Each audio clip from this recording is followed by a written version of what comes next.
crois que c'est quelque chose comme ça, mais voilà, merci, gloire à Dieu.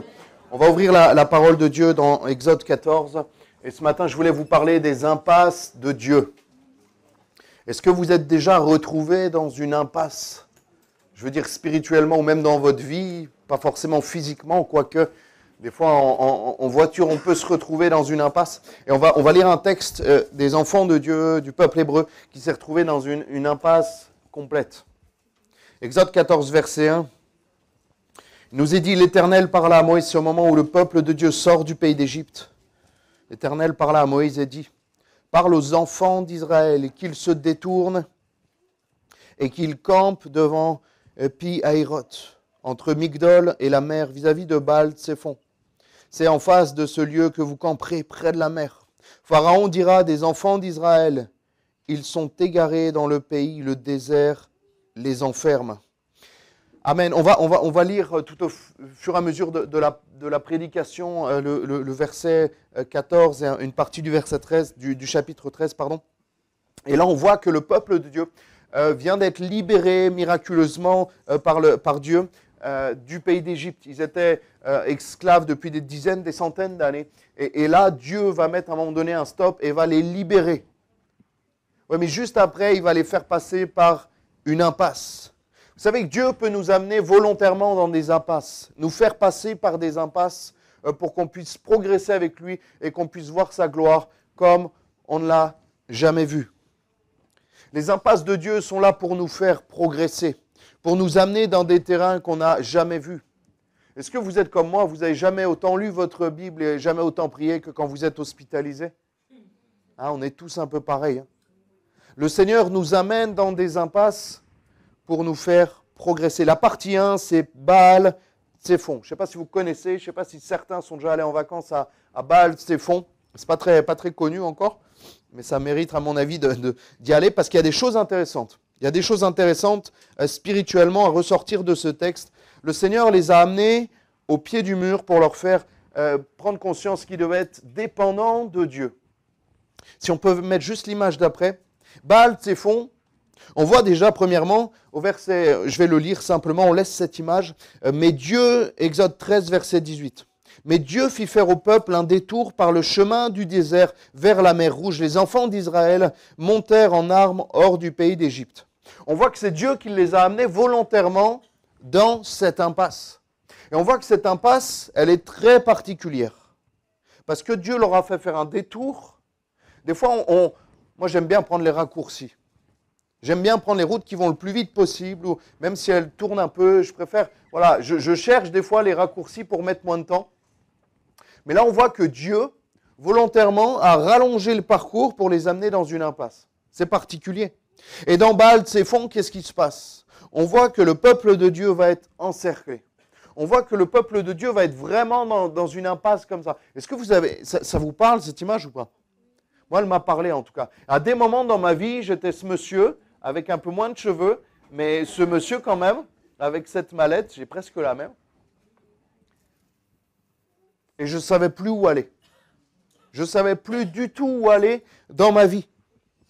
Quand je regardais devant, il y avait un mur. Quand je regardais à gauche, il y avait un mur. À droite, il y avait un mur. Partout autour de moi, il y avait des murs. Je n'avais plus aucune solution.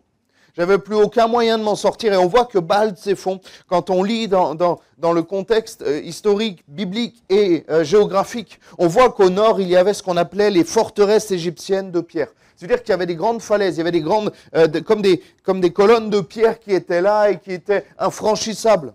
Au sud, qu'est-ce qu'il y avait? Il y avait le grand désert de Mitzraïm.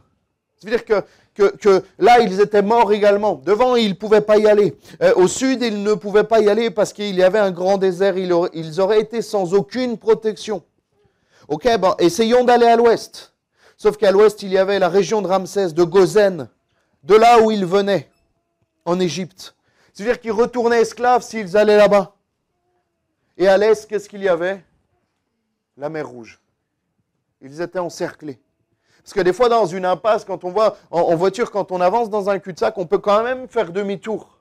Mais là, ils ne pouvaient même pas faire demi-tour, parce que faire demi-tour, c'était retourner de là où ils venaient. C'était retourner dans les griffes des Égyptiens. C'était vraiment un cul-de-sac parfait, impossible de s'en échapper. Et pourtant, c'est Dieu qui les a amenés volontairement à cet endroit. On se dit, on ne pourrait pas faire pire. C'est comme si, là on voit cette impasse, mais comme si même derrière lui, il y avait ce même mur. C'est comme si c'était une prison complète parce qu'il ne pouvait pas bouger. Et la pire des choses, comme si cela ne suffit pas, c'est qu'ils apprennent à ce moment-là que l'armée égyptienne est en train de venir sur eux. L'armée égyptienne est en train de venir pour les tuer. On ne voit aucune issue favorable. On ne voit aucun moyen de s'en sortir. Et moi, souvent, plusieurs fois dans ma vie, j'ai été dans ces situations-là, même en tant que chrétien, même en tant que pasteur. On se dit, Seigneur, mais c'est impossible. Là, c'est impossible, je ne m'en sors pas. J'ai tout essayé. J'ai essayé de faire des scénarios dans ma tête. Je ne peux pas m'en sortir. Et je crois que le Seigneur aime particulièrement ces moments-là. Je crois que le Seigneur aime particulièrement ces moments-là, non pas qu'il aime quand on est vulnérable, mais qu'il aime quand on est dépendant de lui. Et je crois que c'est à ce moment-là que le Seigneur se régale d'agir, parce qu'il nous voit et il nous voit réaliser. Et je crois que Dieu aime particulièrement qu'on réalise que l'on n'est rien sans lui et qu'on ne peut rien sans lui. Et je crois que le Seigneur est obligé à des moments de nous faire passer par des impasses, parce que inconsciemment, plus le temps passe sans problème, sans épreuve, plus on croit qu'on va bien et qu'on y arrive par nous-mêmes. Le Seigneur est constamment. La vie chrétienne est indissociable de l'épreuve. Mon frère, ma soeur, mon ami, qui est là peut-être pour la première fois, les premières fois. Je ne suis pas un vendeur de rêves, je ne suis pas un conférencier, tout ce que tu veux qui te fait croire des choses qui n'existent pas. La vie chrétienne est faite d'épreuves. Mais le Seigneur est là avec toi. Et il veut t'aider. Parce que rien n'est impossible à Dieu. Alléluia. Mais c'est légitime de me demander au Seigneur, mais pourquoi tu m'as amené dans cette impasse? Pourquoi, Seigneur, tu vois, moi, si je vois que c'est une impasse, si je vois que c'est pas bon, voilà, toi tu le vois, t'es pas limité comme moi. Moi, des fois, je peux être bête et puis faire des erreurs, mais toi, tu ne fais jamais d'erreurs. Pourquoi m'as-tu amené là? Et là, on voit qu'au chapitre 13 qu'on a lu, que Dieu les a fait passer par là. C'était son plan. Et des fois, le plan de Dieu passe par une impasse. Parfois, le plan de Dieu passe par une épreuve. Alléluia. Ça, c'est une réalité biblique. De moins en moins à la mode, mais c'est quand même une réalité biblique. Je suis en train de préparer une prédication sur la vraie bénédiction. La vraie bénédiction n'est pas toujours celle qu'on croit. On voit sur les 12 disciples, sur les 11 même, il n'y en a qu'un qui est mort de vieillesse. Ça me travaille de plus en plus en ce moment. Jean sur l'île de Patmos, et encore. Et sur l'île de Patmos, il est quand même mort, à mon avis, de faim ou déporté. Ça ne devait pas être incroyable. On voit que la bénédiction de Paul était béni quand il était au Seigneur. Pourtant, matériellement et physiquement, il était loin d'être béni. Et ton impasse peut être tellement de choses, l'épreuve, la maladie, le deuil, ta famille, ton couple, tes finances, même un combat spirituel. Je sais que dans l'Église, il y en a qui combattent spirituellement pour des choses qui sont lourdes depuis des mois et des années. Ils sont dans des impasses qui durent. Et pourtant, le Seigneur est là. Et pourtant, le Seigneur est au contrôle. Pourtant, le Seigneur leur parle. Pourtant, le Seigneur leur fait du bien. Mais cette impasse est toujours là. Et je crois que le Seigneur, même dans une impasse et même dans un désert, il peut faire jaillir une source d'eau. Alléluia. Et là, on va voir, on a toujours notre peuple qui est bloqué. Notre peuple qui est bloqué. Et là, comme on l'a dit, on rajoute pour cette partie 2 l'attitude à avoir face aux impasses. Comment réagis-tu quand tu es dans l'impasse? Seigneur, ça tarde beaucoup à nos réactions, notre cœur, notre disposition de cœur dans l'épreuve et dans l'impasse. Exode 14:10, on le lit ensemble. Il y a deux attitudes différentes face à l'impasse de Dieu.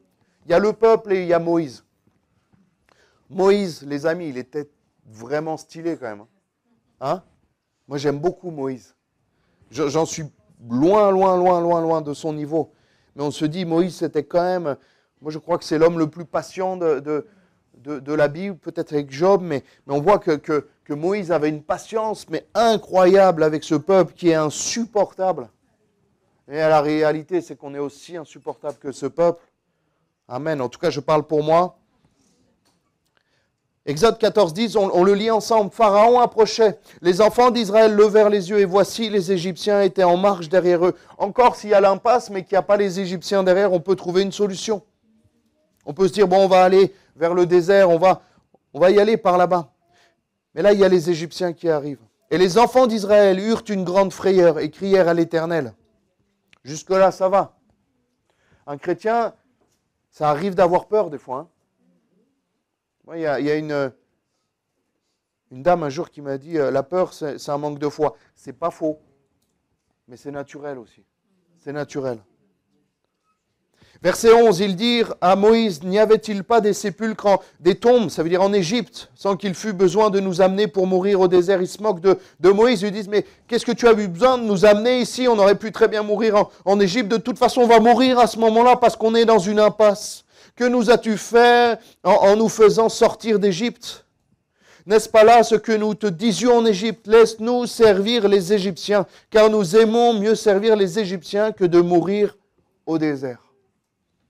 Et là, on voit que dans l'épreuve, la réalité est complètement faussée. L'épreuve, l'impasse nous fait voir d'une autre façon. C'est un peu ce qu'on voyait aussi dimanche dernier. En un instant, ils remettent absolument tout en question. La souveraineté de Dieu, les bontés de Dieu. Pourtant, ils avaient vu les 10 plaies d'Égypte, les 10 miracles de Dieu. Ça devait être incroyable. J'étais où l'autre fois? Ah oui, j'étais avec mon frère, on était au parc Phoenix, à Nice, et on visitait, il y a des sauterelles, des criquets, et lui, il aime bien tout ce qui est sauterelles, criquets. C'est pas ma passion, mais c'est sympa. Et il me dit, ce type de criquet, il m'en montre un, il me dit, ça c'était le criquet d'une des plaies d'Égypte. Ah ouais, moi, du coup, je me suis intéressé à ce criquet-là. Je me dis, ça devait être impressionnant. Les 10 plaies d'Égypte, les amis, ça devait être impressionnant. Ils les ont vécues, c'était peut-être 2 semaines, 10 jours avant, une semaine, peut-être un mois, je ne sais pas, on n'a pas ces infos-là dans la parole de Dieu. Mais c'était frais dans leur pensée. Si vous voyez les 10 plaies d'Égypte il y a un mois, vous vous en souvenez, vous en parlez. Hein? On en fait témoigner à l'église, on en parle, on en parle peut-être tous les jours. Et eux, un mois après, 10 jours, une semaine, peut-être après, ils l'ont déjà oublié. Ils remettent en cause l'action de Dieu, la bonté de Dieu et la puissance de Dieu dans leur vie. Ils ont oublié la nuée, la colonne de nuée, la journée et la colonne de feu la nuit. Ils l'ont oublié.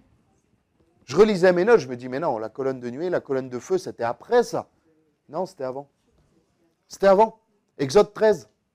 Ils avaient déjà vu, vous imaginez, on lit ça, des fois nous on lit la parole, on voit des trucs absolument incroyables et on le lit comme ça, comme si on lisait Nice ce matin, là, vous savez, comme ça. Non mais ça s'est passé, les amis. La colonne de nuée, la colonne de feu, il y avait une colonne toute la nuit comme ça qui était avec eux, qui veillait sur eux. Et la journée, elle se changeait et elle se déplaçait. Ils suivaient. Mais on réalise ou pas? Et ça même, la veille. J'ai envie de dire, la colonne de nuée, de feu qu'ils avaient vue la nuit passée, ils l'ont déjà oubliée. En un instant, ils oublient tout. Et l'épreuve, l'impasse nous fait oublier les actions de Dieu. Les épreuves et les impasses nous font vivre à l'instant présent. Souvenons-nous de tout ce que Dieu a fait dans nos vies. Souvenons-nous de la fidélité de Dieu. J'ai envie de te dire, souviens-toi. Moi, j'aime à me souvenir ce que j'étais avant. Pas pour me laisser accabler, pas pour me dire, Samuel, tu n'es pas digne. Je sais que je ne suis pas digne, ça s'appelle la grâce, mon ami. Mais je me souviens de ce que j'étais avant. Et je me dis, Seigneur, quel travail tu as fait en moi. Quelle grâce tu m'as donnée de m'avoir changé. Tu as changé le mal en bien, alléluia.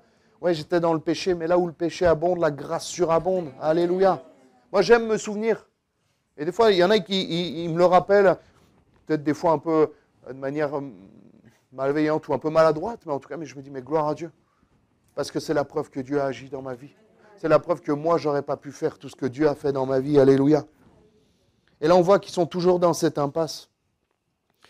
Une des caractéristiques aussi de l'impasse et de l'épreuve, c'est qu'elles nous font... là, on est tous pareils, à part les traits très spirituels. C'est qu'on augmente toujours l'impasse et l'épreuve. on la grossit et on rétrécit Dieu. On est tous pareils. Alors que ça devrait être l'inverse. On n'a pas besoin de grossir Dieu, il est déjà assez grand. Et on devrait voir la gloire de Dieu, et la grandeur et la puissance de Dieu à sa juste valeur. C'est déjà énorme.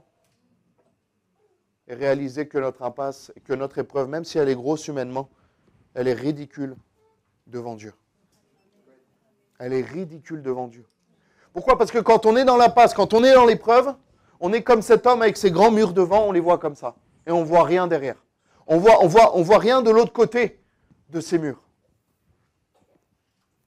Quand tu es dans l'épreuve et quand tu es dans l'impasse, prends un peu de recul sur ta situation. Et tu verras que derrière, il y a encore des choses que Dieu a prévues. Et qu'à un moment donné, il va s'occuper de cette impasse, il va s'occuper de ce mur qui est devant toi. On réalise qu'il y a deux manières de réaliser, manières de vivre aussi cette épreuve. On voit que le peuple, il va premièrement avoir peur. Il va paniquer, pardon. Il va deuxièmement avoir peur. Et troisièmement, il va vouloir prendre la fuite. Ça, c'est l'attitude qu'ils ont eux. Mais ce n'est pas l'attitude que Dieu leur demande d'avoir. Ils interpellent Dieu pour lui reprocher tout ce qui leur arrive. Et on en voit plein aujourd'hui, des gens qui lèvent le poing contre Dieu. Si Dieu existe, il n'y aurait pas tout ça. Tout ce qu'on voit autour de nous, c'est juste la conséquence du péché. Dieu n'est pas là-dedans. Dieu n'est pas dans les guerres, Dieu n'est pas dans les meurtres. Dieu, si vous lisez le Nouveau Testament, la parole de Dieu, Dieu nous demande de se tenir. Et si tout le monde se conformait par rapport à la parole de Dieu, si les gouvernements se conformaient par rapport à la parole de Dieu, il y aurait beaucoup, beaucoup moins de problèmes.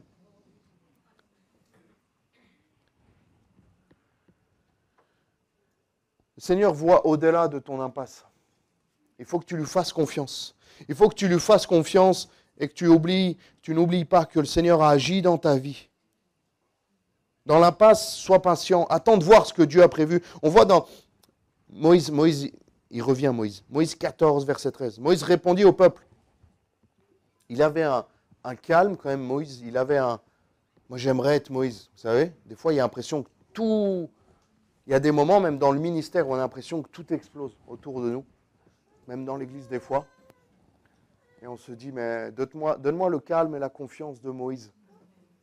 Et des fois on se dit, mais moi j'ai déjà du mal avec 60, 80, 100 chrétiens. Et Moïse, il avait 1 million de pénibles. Alors, on n'est pas tous pénibles dans l'église, hein, je ne fais pas cette comparaison. Mais on voit que Moïse, il a un calme. Moïse répondit au peuple, 14, 13. Ne craignez rien, restez en place et regardez la délivrance que l'Éternel va vous accorder en ce jour. Alléluia. Il savait, lui, il savait. Car les Égyptiens que vous voyez aujourd'hui, vous ne les verrez plus jamais. Alléluia. L'Éternel combattra pour vous et vous, gardez le silence. Gardez le silence. Restez dans la paix. Restez dans la paix parce que Dieu est au contrôle. Mais vous savez comment Moïse l'a appris ça? Par l'épreuve. Pas par cette épreuve, mais par les épreuves qu'il avait eues avant. Vous savez comment on découpe la vie de Moïse? On la découpe en 3 fois 40 ans. 40, 80, 120. Il a vécu 120 ans. Les 40 premières années, il était dans le palais de Pharaon. Là, ça se passait assez bien. Mais on sentait qu'il n'avait pas cette maturité spirituelle. Parce que dès qu'il y a eu l'occasion, il était impulsif, il était nerveux, il était impatient. C'est contradictoire, hein? C'est ce qu'il était avant que Dieu agisse dans sa vie. Il a même tué un Égyptien de ses mains parce qu'il voulait que Dieu délivre son peuple, mais il a voulu donner un coup de main à Dieu. On ne donne pas un coup de main à Dieu. Dieu n'a pas besoin de coup de main. Il a voulu tuer un Égyptien, il a tué même un Égyptien. Et après, il est allé combien de temps? 40 autres années dans le désert. Et là, il a appris. Je crois que le désert pour Moïse était une épreuve incroyable. Terrible. 40 ans, les amis. 40 ans. 40 ans. Je me dis, il a été 40 ans dans le désert, à garder les moutons de son beau-père. Vous réalisez, pour lui qui a grandi, est né dans le palais de Pharaon, qui était voué au luxe, à l'ultra-luxe, qui était la plus grande puissance économique, militaire de l'époque, du monde de cette époque-là. Et il garde des brebis dans un désert. Il déplace des brebis pour qu'elles aient un peu à manger pendant 40 années. Ça, c'était une épreuve pour Moïse. Mais là, il a appris la patience qui lui a servi après. Je pense que sans les 40 années du milieu de sa vie, de ses 40 à ses 80 ans, il n'aurait jamais pu gérer le peuple de Dieu comme il l'a géré. Et là, il va dire, ne craignez pas, restez en place, regardez la délivrance que l'Éternel va vous accorder. Alléluia. Les Égyptiens, là, que vous voyez, vous entendez, peut-être vous voyez la fumée, vous voyez, il y a le sol qui bouge, ils arrivent avec les chevaux, les chars. Vous ne les verrez plus jamais. Quelle parole de foi, quelle parole spirituelle. L'Éternel combattra pour vous et vous, gardez le silence. Soyez dans la paix. Dans l'épreuve, sois dans la paix. Et je me le dis à moi-même, Samuel, dans l'épreuve, arrête d'avoir peur pour rien. Tu le sais que le Seigneur va agir. Pas comme tu veux, pas quand tu veux. Souvent au dernier moment. Mais moi, plus je demande, plus je suis impatient, plus le Seigneur traîne. Plus j'essaye par mes propres moyens, plus il traîne. Il dit, Samuel, tu n'as pas compris. Je vais attendre encore un peu pour que tu comprennes un peu plus. Et j'essaye, des fois, j'essaye d'aider un peu le Seigneur, vous savez. Et il me dit, Samuel, tu n'as toujours pas compris. On va attendre encore un peu. Et là, à un moment donné, je me mets à genoux et je pleure devant le Seigneur. Je dis, Seigneur, j'en peux plus, j'ai tout essayé, ça ne sert à rien, ça empire même. Seigneur, viens agir dans cette situation. Et là, il me dit, c'est bon, Samuel, tu as compris. Et là, il agit. Mais quand il sait, je crois que le peuple de Dieu a été amené, je crois que, je m'imagine, des fois je me mets à la place de Dieu, toute proportion gardée, commencez pas, et je me dis, il a vu le peuple sortir d'Égypte, il savait qu'il y avait les Égyptiens qui arrivaient derrière, il s'est dit, si je les amène pas là, ils vont pouvoir partir à droite, ils vont se faire courser, ça ne va pas être bon. Je vais les amener spécialement dans un détour, ils vont se souvenir qu'il n'y avait aucune solution. Il n'y avait aucune solution humaine. C'est le seul moyen pour qu'ils voient et qu'ils réalisent que je suis le seul qui peut m'occuper d'eux. Alléluia. Ce que Dieu nous demande dans l'épreuve, c'est premièrement de ne pas craindre, de ne pas avoir peur. Restez en paix. Ne craignez pas. Deuxièmement, de rester en place. C'est-à-dire que ne pas essayer par ses propres moyens. Dieu n'est jamais dans la précipitation. Dieu est un Dieu d'ordre. Dieu est un Dieu de paix. Dieu a le temps. Vous savez que Dieu a le temps. Le temps, nous on ne l'a pas, mais Dieu l'a. Troisièmement, regardez et gardez le silence. C'est-à-dire arrêtez de se plaindre. Arrêtez de juste gémir. De juste, ah Seigneur. Non, restez confiants. Il y avait un pasteur qui priait pour une solution. Il disait, Seigneur, tu t'occupes de ces solutions. Et après, c'est un peu particulier, mais il a arrêté de prier pour ça. Il dit, le Seigneur, c'est entre les mains du Seigneur. Il est au courant. Quelle foi, quelle foi. Et quatrièmement, l'Éternel. Réalise que l'Éternel combat pour toi. Rappelle-toi que si tu lui as confié ta vie, si tu es en forme de Dieu, si tu marches avec le Seigneur dans ses voies, dans ses commandements, il combat pour toi. Comme il a combattu pour le peuple de Dieu. Alléluia. On voit que Moïse est en paix. Il savait que comment ça allait se passer. Mais il ne savait pas encore comment et quand. Il savait pas. Il savait que Dieu allait agir, mais il ne savait pas comment, il ne savait pas quand, il ne savait pas de quelle manière. Mais il reste calme et attend que son Dieu le conduise. Dans l'épreuve et dans l'impasse, mon frère, ma soeur, ce qui est important, ce n'est pas la taille de ton épreuve ou la taille de ton impasse. C'est de savoir si Dieu est avec toi. Amen. Il y a une condition où le Seigneur ne sera pas avec toi dans l'impasse et dans l'épreuve. C'est si tu t'y es mis toute seule ou tout seul. C'est si par ton péché, ta désobéissance ou ton obstination, tu t'es mis toute seule ou tout seul dans l'épreuve. Là, le Seigneur ne sera pas avec toi. Là, tu devras, comme il a été encore rappelé, demander pardon, revenir au pied du Seigneur, demander pardon au Seigneur, et là, il viendra t'aider. Peut-être qu'il y aura des conséquences humaines à ton impasse parce que tu y seras allé tout seul, mais le Seigneur viendra t'aider. Mais si c'est Dieu qui permet cette épreuve, Dieu n'est pas à l'origine de toutes les épreuves, Dieu n'est pas forcément à l'origine des maladies, mais des fois il l'est. Des fois il l'est. Quand on voit l'apôtre Paul, c'est lui qui lui avait mis une écharpe dans la chair. Ça vient de Dieu. Mais toujours, l'épreuve de Dieu est toujours bénéfique.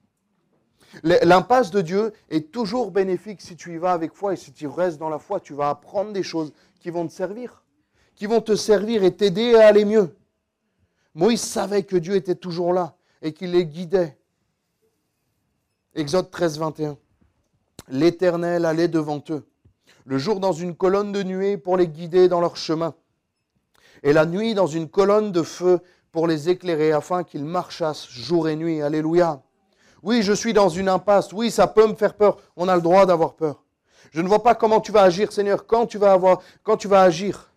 Mais je sais une chose, c'est que tu ne me laisseras jamais seul. Alléluia. Tu ne me laisseras jamais seul. Et on voit, ça me fait tellement rire des fois, je vois les réactions de Dieu dans la parole de Dieu et je m'imagine Dieu sur son trône avec les anges, tout ça, le blanc, magnifique, ok. Verset 15, l'Éternel dit à Moïse, pourquoi s'écrit ? Parle aux enfants d'Israël et qu'ils marchent. Mais pourquoi ils s'inquiètent ? Pourquoi ils crient ? Pourquoi ils hurlent ? Peut-être pourquoi ils se bousculent ? Pourquoi ils font tout ça ? Je ne comprends pas. Ils ne se souviennent pas. Mais je me dis, Dieu, il a dû se dire, mais ils ne se souviennent pas des 10 plaies d'Égypte. C'est pas comme si j'avais jamais rien fait pour eux. Ils ne se souviennent pas. La nuit dernière, j'ai encore amené une colonne de feu, même ce matin. Je ne sais pas à quelle heure ça s'est passé. Mais ce matin, là, au moment même où il y a les Égyptiens, je pense on va voir, il y avait une autre colonne, il y avait une autre chose au niveau de la nuée, mais il y avait toujours cette colonne de nuée qui prouvait l'action de Dieu. C'était miraculeux, c'était constant. Ce n'est pas une apparition, une éclipse, on s'est dit, je crois qu'on a vu quelque chose là, non ? Il y avait ça, ils le voyaient devant eux. Alléluia. Je sens que je suis qu'à la moitié de la prédication, il est 11h35. C'est pas très grave. Au pire, je finirai. On continue encore un peu ? Amen. Et on voit que Dieu ne comprend pas. Dieu ne comprend pas. Et il a dû se dire, mais après tout ce que j'ai fait pour eux, ils ont déjà oublié. Souviens-toi de ce que Dieu a fait dans ta vie. Et là, on voit que c'est Dieu qui donne le feu vert pour qu'ils avancent et qu'ils marchent. Et qu'ils marchent. Et ça s'appelle la foi. Parce que tu es dans l'impasse de Dieu et Dieu te dit de marcher. Et là, tu peux répondre de manière logique à Dieu. Oui, mais il y a un mur devant. Il y a un mur à droite, il y a un mur à gauche, il y a un mur derrière. Tu veux que j'avance, mais je ne peux pas avancer. T'inquiète pas, avance. Commence à avancer. Même s'il y a un mur devant toi, commence à avancer. Parce que ce mur-là, je vais l'ouvrir. Mais il faut déjà que tu aies par la foi cette notion et cette envie d'avancer. C'est Dieu qui nous donne le feu vert pour avancer. Même s'ils ne comprennent pas, qu'ils avancent. Faire confiance à Dieu est un choix. Nous devons choisir. La foi, c'est un choix. La foi dans notre Seigneur Jésus, c'est un choix. On décide de croire. Il y a des gens qui, ce matin, ont décidé de ne pas croire, qui sont chez eux et qui regardent la télé et qui passent un bon moment aussi, complètement différemment, mais ils ont décidé de ne pas croire en Dieu. La foi, ce n'est pas héréditaire.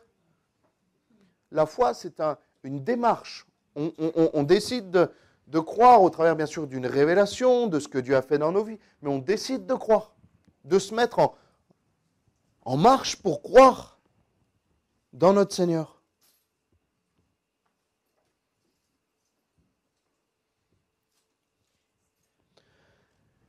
Et on voit qu'il y a plusieurs impasses.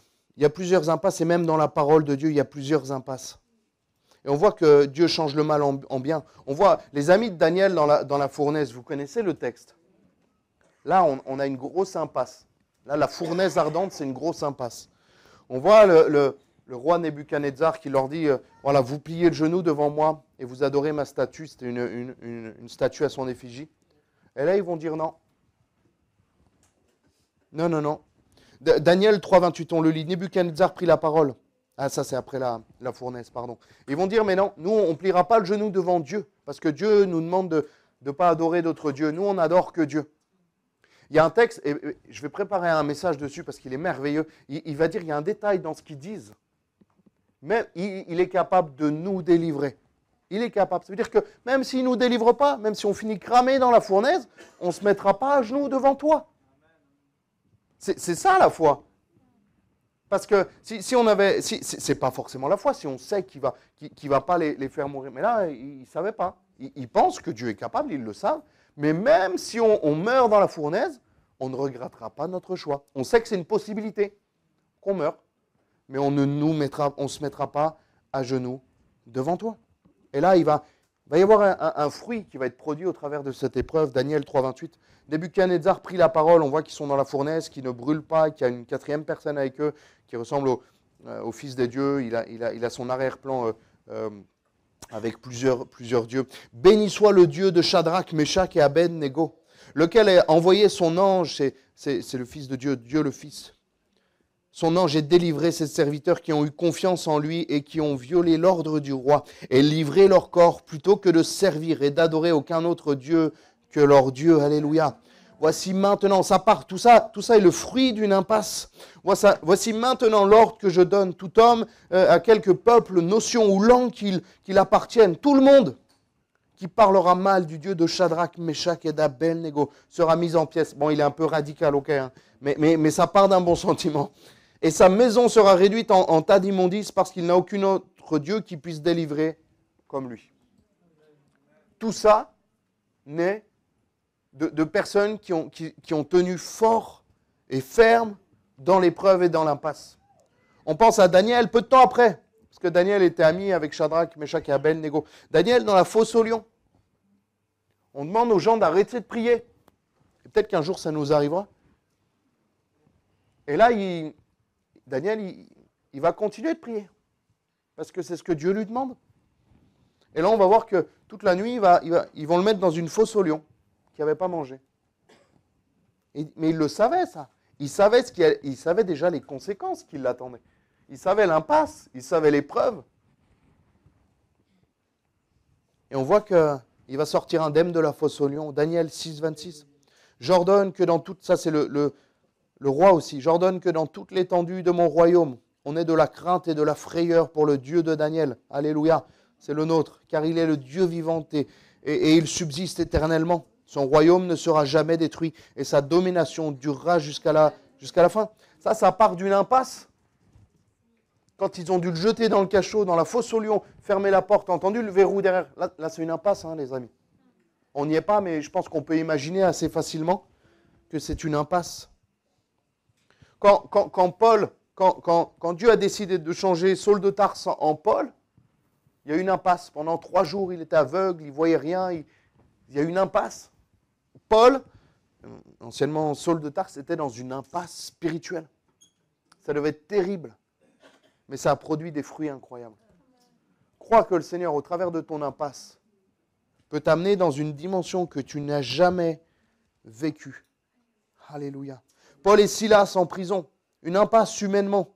On voit que même le geôlier, quand il sort de prison, quand Dieu ouvre les portes, quand le geôlier veut mettre fin à sa vie, il y a un monsieur, Dieu agit, il y a un monsieur qui veut se suicider. On se dit, ouais, Seigneur, qu'est-ce qui se passe? Nous, on est là pour servir les gens, on n'est pas là pour qu'ils mettent fin à leur jour, là. Une impasse. Et Paul et Silas vont lui dire, crois au Seigneur Jésus et tu seras sauvé, toi et ta famille. Et ils annoncèrent la parole du Seigneur ainsi qu'à tous ceux qui ont été dans sa maison. Et là, on va voir que toute sa maison va se tourner vers le Seigneur. Au travers d'une impasse. C'est parti d'une impasse, alléluia. Les bonnes choses des impasses. Vous savez, quand on voit rien, quand on voit strictement rien, quand dans notre vie, tout est verrouillé. Des fois, il y a plusieurs impasses en même temps. Au niveau famille, c'est compliqué. Au niveau finance, c'est compliqué. On vient de perdre son travail. Des fois, ça s'enchaîne. Hein. Des fois, les murs, ils se mettent un par un. Un devant, un derrière, un à gauche, un à droite. Et là, on voit le mur de 3 mètres devant nous. On n'a même pas d'échelle, on est tout seul. Parce que des fois, même notre conjointe qui est là, notre famille qui est à côté, n'y peut rien et ne peut rien pour nous. Ça vous parle un peu? Moi, en tout cas, ça me parle. Eh bien, le Seigneur va agir. Le Seigneur va agir. Exode 14, verset 4. J'endurcirai le cœur de Pharaon et il les poursuivra.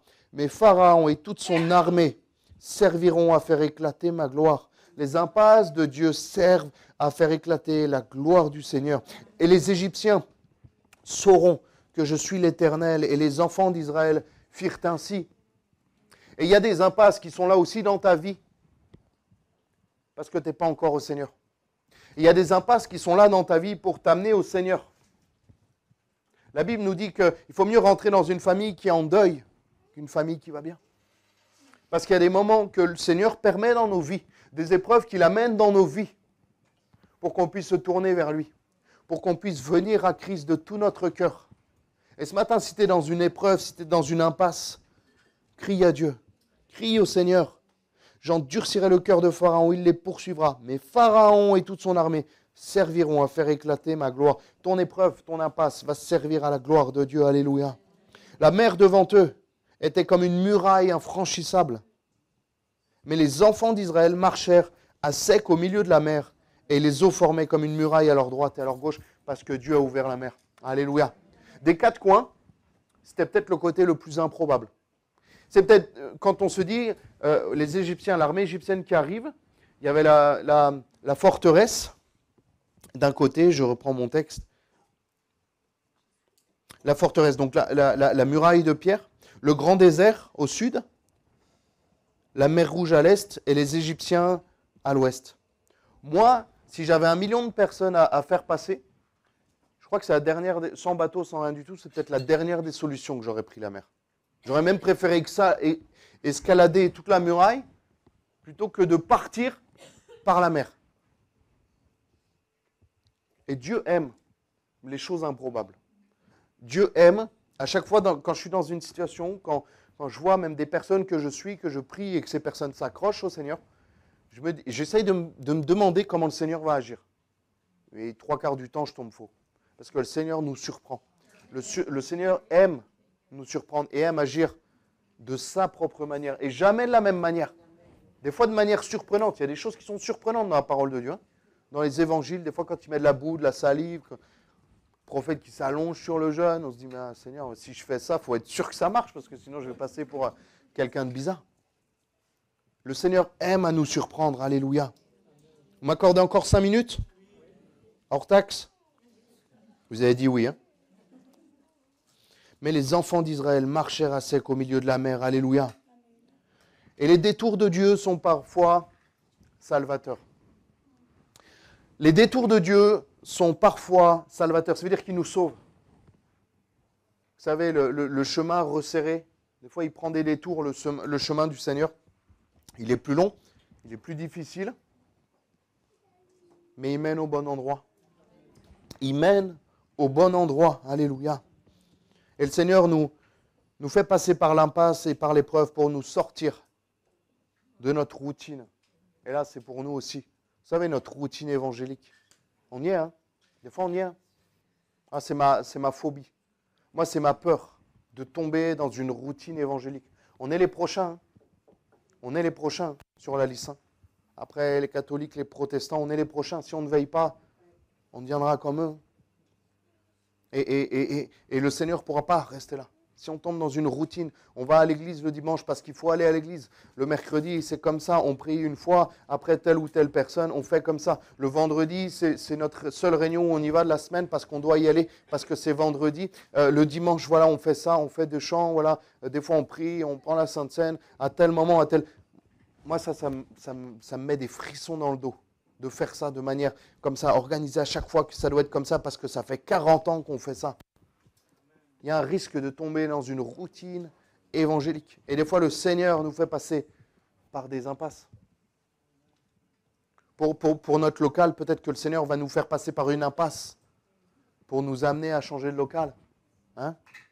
Peut-être une impasse, on n'a même pas d'idée, mais il peut nous faire passer par des impasses.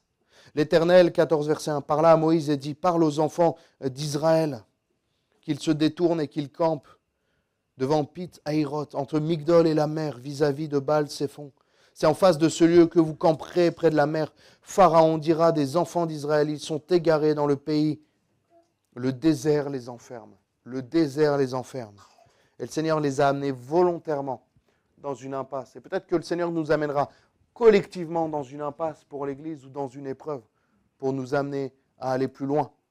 Pour nous amener plus loin. Il y a des fois des moments déclencheurs dans la vie d'une Église. Des épreuves, peut-être des maladies qui sont particulières, des épreuves d'un membre, d'une personne, et qui vont réveiller tous les autres, alléluia, et qui vont déclencher quelque chose pour la vie spirituelle. On va prier, on va fermer nos yeux, on va demander au Seigneur sa grâce. Le Seigneur veut aussi que nous réagissions dans l'épreuve et dans l'impasse. Parce que si même tu n'es pas aujourd'hui dans l'impasse et dans l'épreuve, excuse-moi, à part si le Seigneur revient ce soir, tu auras d'autres impasses, tu auras d'autres épreuves. Ce n'était pas la seule épreuve, ce n'était pas la seule impasse, c'était la première d'une longue série pour le peuple. Après ça, ils ont eu des problèmes, ils ont eu différents problèmes dus à cause d'eux aussi, mais le Seigneur a permis certaines choses. Le Seigneur n'attend pas que tu l'informes de ta situation, il la connaît. Il attend que tu lui remettes cette situation. Il attend que tu lui confies ta vie et ta situation. Exode 14, verset 31 nous dit « Israël vit la main puissante que l'Éternel avait dirigée contre les Égyptiens. Et le peuple craignit l'Éternel et crut en l'Éternel et en Moïse son serviteur. » Il crut momentanément en l'Éternel, j'ai envie de dire. Parce que quelques semaines après, quelques jours après, il levait déjà la main contre l'Éternel. Souviens-toi que Dieu a agi dans ta vie. Souviens-toi que Dieu a été fidèle. Et toi, sois fidèle à ce Dieu tout-puissant, à ce Dieu entièrement fidèle. Le Seigneur ne te lâchera jamais la main. Le Seigneur ne te lâchera jamais la main. Mais moi, vous savez, ce n'est même pas l'ennemi, ce n'est même pas le diable qui me fait peur. C'est moi-même. J'ai peur, moi. Je suis le seul qui peut lâcher la main de Dieu. Le diable peut te décourager, le diable peut t'intimider, te mettre des mauvais pensées, mais des fois on se soulage beaucoup sur le diable, on met beaucoup de choses sur le diable, mais moi j'ai plus peur de moi que du diable. Parce que moi je peux lâcher la main du Dieu. Je peux faire que je ne marche plus avec le Seigneur. On va prendre juste un temps, 2 minutes dans le silence où tu remercies le Seigneur et tu lui dis, je veux réaliser encore une fois que tu es fidèle. Que ma vie est entre tes mains. Commence à remercier le Seigneur dans ta tête. Dans ta tête, que ça soit silencieux entre toi et Dieu. Et dis-lui. Sing his praise aloud. Sing his praise aloud.